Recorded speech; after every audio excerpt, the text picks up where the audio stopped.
परमेश्वर का धन्यवाद करते हैं आज की पवित्र दिन के लिए, जब परमेश्वर ने हमें एक बार फिर से मौका दिया कि हम रोज़ की रोटी पेज के माध्यम से कलाम खुदा का आपके लिए एक बार फिर से लेके हाजिर होने वाले हो सके।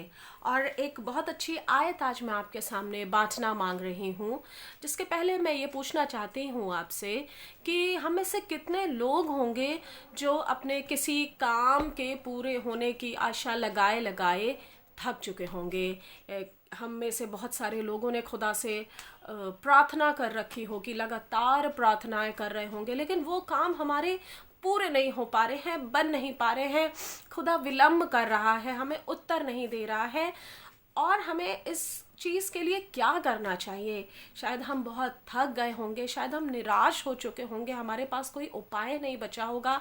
आइए देखते हैं खुदा हमसे क्या बातचीत करना चाहता है। परमेश्वर के कलाम में से भजन संहिता उसका 147 और उसकी 10वीं और 11वीं आयत मैं आपके लिए आज लेकर आई हूँ, जो कि इस प्रकार से है। Psalm 147 10th and 11th verse. ना तो वो घोड़ों के बल को चाहता है और ना पुरुष के पैरों से प्रसन्न होता है।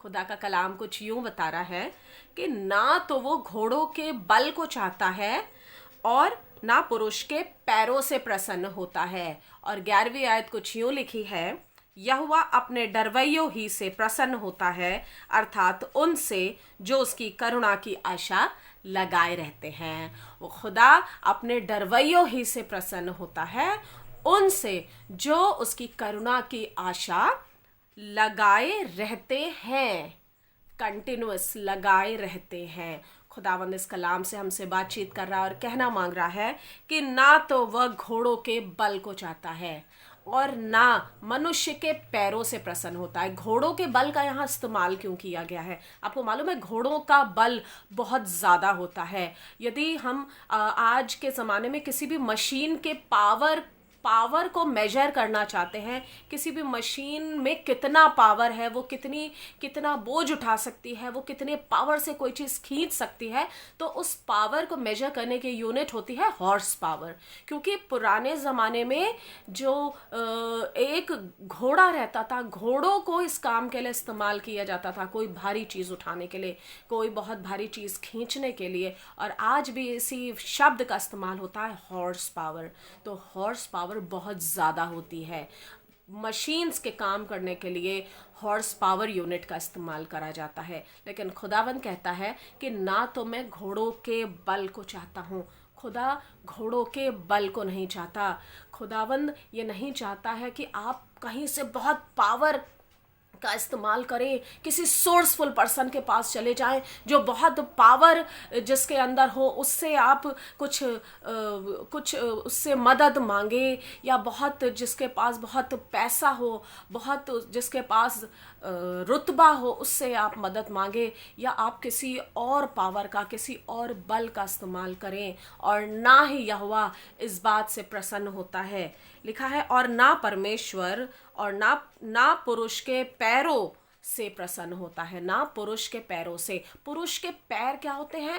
पैर बहुत तेजी भागते हैं। हमने देखा है खुदावंद 6 बातों से घृणा करता है, वरन 7 हैं, जिसमें कि एक है कि वेग से, बुराई करने के लिए वेग से दौड़ने वाले पाँव। और पाँव जो होते हैं वो बहुत तेज़ भागते हैं हर काम के लिए। ज़रा सी हमें कोई आफत आई, तुरंत हम भागे चले जाते हैं मदद के लिए। ज़रा से हम कहीं पकड़े गए, तुरंत हम कोई ना कोई अपना उपाय करने के लिए किसी बड़े इंसान के पास भागे चले जाते हैं कि हमें मदद मिल जाए, हमें कोई सहारा मिल जाए, हमें कोई उपाय मिल जाए। बहुत तेज़ हमारे पैर भागते हैं, और सबसे तेज़ भागते हैं बुराई करने के लिए। इतनी तेज़ तो आग भी नहीं फैलती है जितनी तेज़ बुराई फैल जाती है। इन सब चीज़ों से परमेश्वर प्रसन्न नहीं होता है। परमेश्वर नहीं चाहता है कि घोड़ों के बल को लगाया जाए। परमेश्वर नहीं चाहता है कि मनुष्य के पैर या हमारे पैर दौड़ दौड़ के कहीं मदद मांगने या किसी उपाय करने के लिए दौड़े चले जाएं। बल्कि परमेश्वर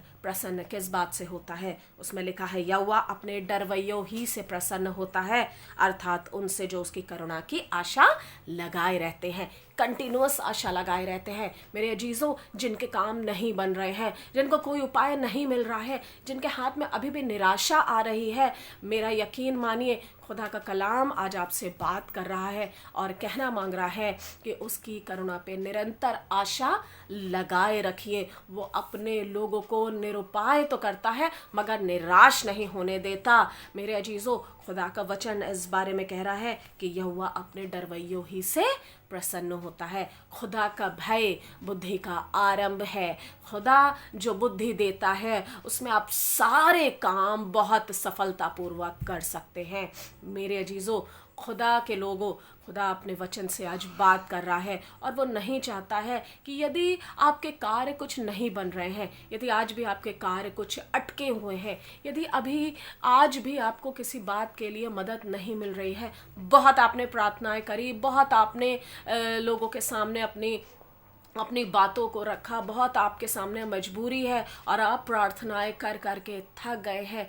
खुदा के लोगों, आज मैं इस वचन के माध्यम से आपसे बात करना चाह रही हूँ कि थकिए मत, निराश मत होइए। खुदा अपने बच्चों से बहुत प्यार करता है और वो उन्हें कभी निराश नहीं होने देगा। वो सहने से बाहर विपत्ति अपने लोगों के ऊपर नहीं पड़ने देगा।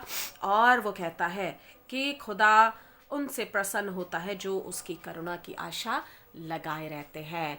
खुदा की करुणा की आशा लगाए रहिए। खुदा अपने समय पे हर चीज़ बहुत सुंदर करता है। अपनी प्रार्थनाओं में खुदा को इंस्ट्रक्शंस मत दीजिए कि ये काम खुदा इस तरीके से करना, मुझे 15 तारीख तक ये काम हो जाना चाहिए। No no no no, we are nobody to give instructions to God, बल्कि हमें विनम्रता पूर्वक उसके सामने हाथ जोड़ के और उसके सामने अपने प्रार्थना, विनती और निवेदन धन्यवाद के साथ प्रस्तुत करने चाहिए, जैसा कि उसके वचन में लिखा है। और वो खुदा है जो आसमान से झुककर हमारी प्रार्थनाएं सुनता है और उनका उत्तर हाँ और आमीन में देता है।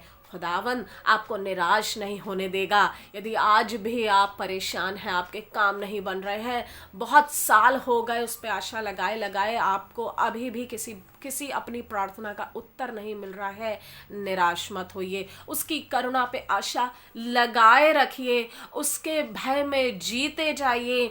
घोड़ों के बल का इस्तेमाल मत करिए। मनुष्य अपने पैरों का इस्तेमाल ना करे किसी गलत चीज़ को करने के लिए, वरन उसकी करुणा पे आशा लगाए रखिए और वो ज़रूर से आपकी प्रार्थनाओं को सुनकर आपको उत्तर प्रदान करेगा। उसकी आंखें और उसके कान निरंतर हमारी प्रार्थना पर लगे रहते हैं। खुदा बाप आपको ज़रूर से उत्तर देगा। अपनी प्रार्थनाओं को निरंतर धन्यवाद के साथ उसके सामने प्रस्तुत करिए और खुदा आसमान से झुक कर आपकी प्रार्थनाओं को सुनेगा और उसका उत्तर हाँ और आमीन में प्रदान करेगा। एक बार फिर से मैं इस आयत को आपके सामने पढ़ देना चाहती हूँ। भजन संहिता 147 उसकी 10वीं और 11वीं आयत, जो कुछ इस प्रकार है। ना तो वो घोड़ों के बल को चाहता है और ना पुरुष के पैरों से प्रसन्न होता है।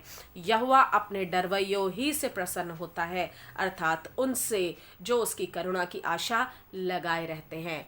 खुदा की करुणा प्रति भोर हमारे लिए नई होती है और खुदा बाप आपको बहुत आशीषों से भरपूर करने जा रहा है।